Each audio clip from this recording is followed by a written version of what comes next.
Hello guys, welcome to Teja Tech House. Today we are going to learn about 5 social engineering attacks everyone should know. If you are not yet subscribed to my channel, subscribe to my channel. And hit the bell icon for latest updates. And all the links are below in the description box. Let's jump into the topic. Social engineering is the term used for a broad range of malicious activities accomplished through human interactions. It uses psychological manipulation to trick users into making security mistakes or giving away sensitive information. Social engineering attacks happen in one or more steps. 1. Phishing. Phishing is the most common type of social engineering attack that occurs today. But what is it exactly? At a high level, most phishing scams endeavor to accomplish 3 things. Obtain personal information such as names, addresses and social security numbers. Use shortened or misleading links that redirect users to suspicious websites that host phishing landing pages. Incorporate threats, fear and a sense of urgency in an attempt to manipulate the user into responding quickly. No 2 phishing emails are the same. There are actually at least 6 different subcategories of phishing attacks. Additionally, we all know some are poorly crafted to the extent that their messages suffer from spelling and grammar errors. Even so, these emails usually have the same goal of using fake websites or forms to steal user login credentials and other personal data. A recent phishing campaign used a compromised email account to send out attack emails. These messages asked recipients to review a proposed document by clicking on an embedded URL. Wrapped with Symantec's QuickTime URL protection, this malicious URL redirected recipients to a compromised SharePoint account that delivered a second malicious URL embedded in a OneNote document. That URL, in turn, redirected users to a phishing page impersonating a Microsoft Office 365 login portal. 2. Pretexting.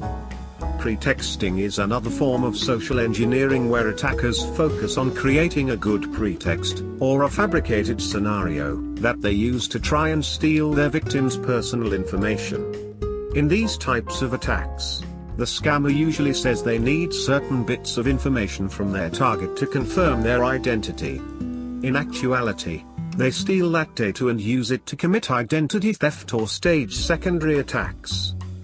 More advanced attacks sometimes try to trick their targets into doing something that abuses an organization's digital and/or physical weaknesses.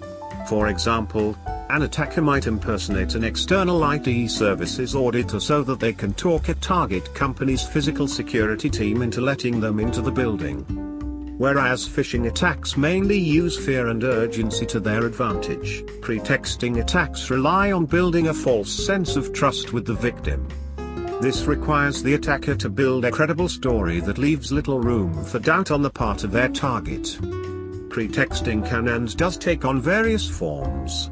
Even so, many threat actors who embrace this attack type decide to masquerade as HR personnel or employees in the finance development.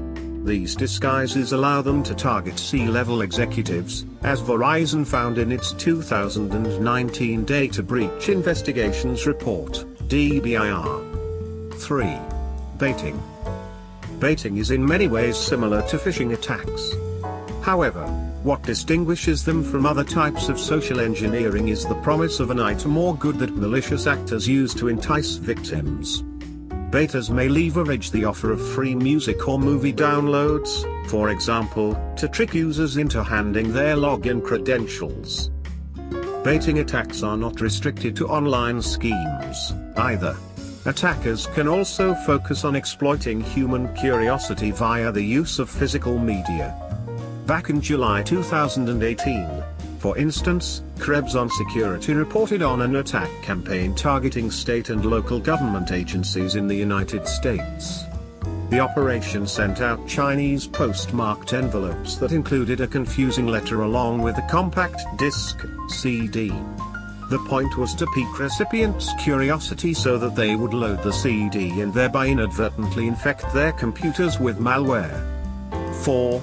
Quid pro quo. Similar to baiting, quid pro quo attacks promise a benefit in exchange for information. This benefit usually assumes the form of a service, whereas baiting usually takes the form of a good. One of the most common types of quid pro quo attacks that's come out in recent years is when fraudsters impersonate the US Social Security Administration, SSA. These fake SSA personnel contact random individuals, inform them that there's been a computer problem on their end and ask that those individuals confirm their social security number, all for the purpose of committing identity theft. In other cases detected by the Federal Trade Commission, FTC, malicious actors set up fake SSA websites that say they can help users apply for new social security cards but instead simply steal their personal information. It is important to note, however, that attackers can use quid pro quo offers that are far less sophisticated than SSA-themed ruses. As earlier attacks have shown, office workers are more than willing to give away their passwords for a cheap pen or even a bar of chocolate. 5. Tailgating. Our final social engineering attack type of the day is known as tailgating or piggybacking. In these types of attacks, someone without the proper authentication follows an authenticated employee into a restricted area. The attacker might impersonate a delivery driver and wait outside a building to get things started. When an employee gains security's approval and opens the door, the attacker asks the employee to hold the door, thereby gaining access to the building. Tailgating does not work in all corporate settings such as large companies whose entrances require the use of a key card. However, in mid-size enterprises, attackers can strike up conversations with employees and use this show of familiarity to get past the front desk. In fact, Colin Greenless, a security consultant at Siemens Enterprise Communications, used these tactics to gain access to multiple floors in the data room at an FTSE-listed financial firm. He was even able to set up shop in a third-floor meeting room and work there for several days. Be aware of these attacks. And some of the social engineering recommendations must follow everyone nowadays was. Here are a few tips that organizations can incorporate into their security awareness training programs that will help users to avoid social engineering schemes. Do not open any emails from untrusted sources. Contact a friend or family member in person or by phone if you receive a suspicious email message from them. Do not give offers from strangers the benefit of the doubt. If they seem too good to be true, they probably are. Lock your laptop whenever you are away from your workstation. Purchase antivirus software. No Avenue solution can defend against every threat that seeks to jeopardize users' information, but they can help protect against some. If you like this post on 5 social engineering attacks everyone should know at its prevention steps, then please share it with your friends also. If you like the video, hit the like button and subscribe to my channel for more such interesting updates and hit the bell icon, then you will never miss my future updates.